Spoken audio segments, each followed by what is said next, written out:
Alam mo, Lynette, tama talaga yung ginagawa mo na palitan mo talaga lahat yung door locks ninyo. Eh, mahirap na, no? Minsan ka nang pinasok dito. Eh, paano kung bumalik yun? Tapos mangyari ulit yung baka mas malala pa ang gawin nun sa'yo. Correct. Oh. Hindi nga ako nakakampante eh. Alam niyo ba, pag meron ako naririnig na kalabog, nininervyos ako. Eh kung minsan pa naman si Carlos wala dito paggabi, kaya ayun, kinakabahan talaga ako. Eh, di, kung gusto mo, para hindi ka kabahan mag-isa sa gabi, di samahan ka namin. Pwede naman kami dito ni Chang. Di ba, Chang, no? Pwede kami doon. Actually, samahan ka namin. oo. Kahit ako, okay na ako dyan sa sopa. Ito namang si Josa, sa carpet, okay na yan, di ba? Oo naman. Basta may kasama ka lang. Salamat sa inyo ah. Hayaan niyo po, sasabihin ko po kay Carlos, kapag pumayag po siya, sasabihan ko po kayo. Maiba tayo. Nakausap mo na ba si Carlos tungkol kay Zoe? Nakausap ko na po si Zoe.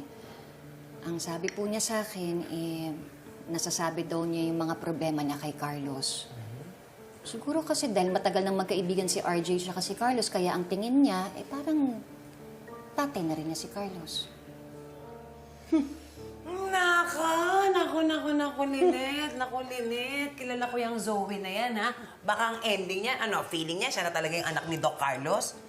Hello. Sa ngayon, mas may karapatan ang inaanak ko kaysa sa kanya. Tsaka, kung maka-arte yung Zoe na yan, akala mo naman siya ang tunay na anak ni Doc Carlos. Don't her. Hindi niya kadugo si Carlos. Sa pagkakataong ito, mas may karapatan si Annalyn dahil asawa mo si Carlos. Gets? Alam niyo, sa totoo lang, iba yung sinasabi ko sa nararamdaman ko. Hindi ko nga maintindihan yung sarili ko eh. Gustong-gusto ko talaga maniwala kina Carlos tsaka kay Zoe, pero parang may duda po talaga ako.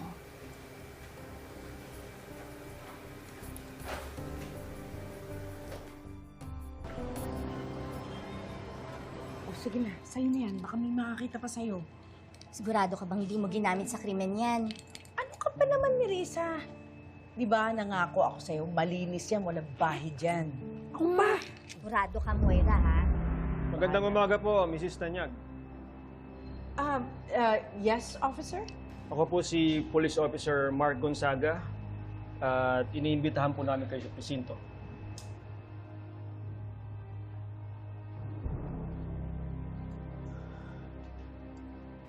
Bakit? Huhulihin niyo ako? Nagising naman si Pepe? Ano ba sinabi niya? Ako ba ang tinuro niya na dumukot sa kanya? Hindi ako sasama sa inyo. Hindi ako sasama sa inyo. I'm going to call my lawyer. Get out of here! Get out of here!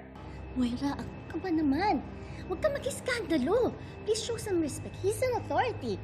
Respect? Eh kung ikaw na lang kaya sumama sa kanya, Aber? Ma'am.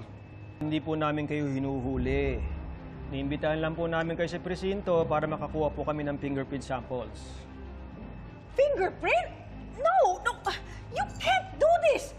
Hindi ako sasama. I was the one who requested for your fingerprint samples.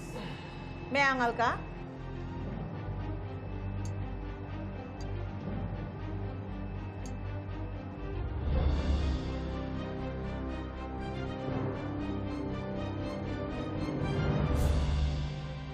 Salamat ho.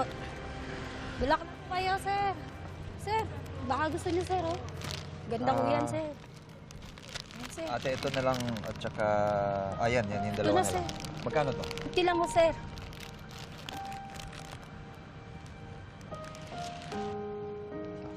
Ayan. Sir, pa-wait lang ng sukli, ah. Ay, sir, oh. Ang laki ng paru-parang dumapo sa'yo. Alam mo, sir, kasabihan ng mga matatanda, mga ganyan ang mahal natin sa buhay. Ganyan din yung tatay ko nung namatay. Ang laki rin ng paru-parang dumapo sa akin. Te, kapalit naman, susuklian ko lang sa sir. Wala akong kabarya-barya. 350 lang. Hala, sir. Sir, ba napunta yun? May sukli pa siya sa akin. Code blue to ICU now. Paging Dr. Santos and Dr. Javier. Please proceed to ICU now. Nurse! Nurse! Dr. Santos. Ano nangyayari? May emergency po sa room ni Sir Tanyag.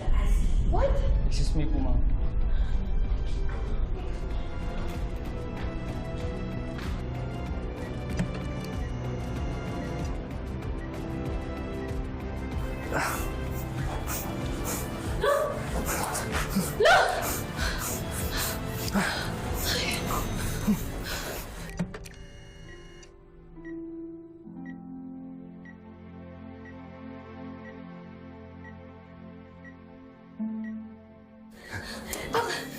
Switch! Yes, Doc. Here. Okay, Doc.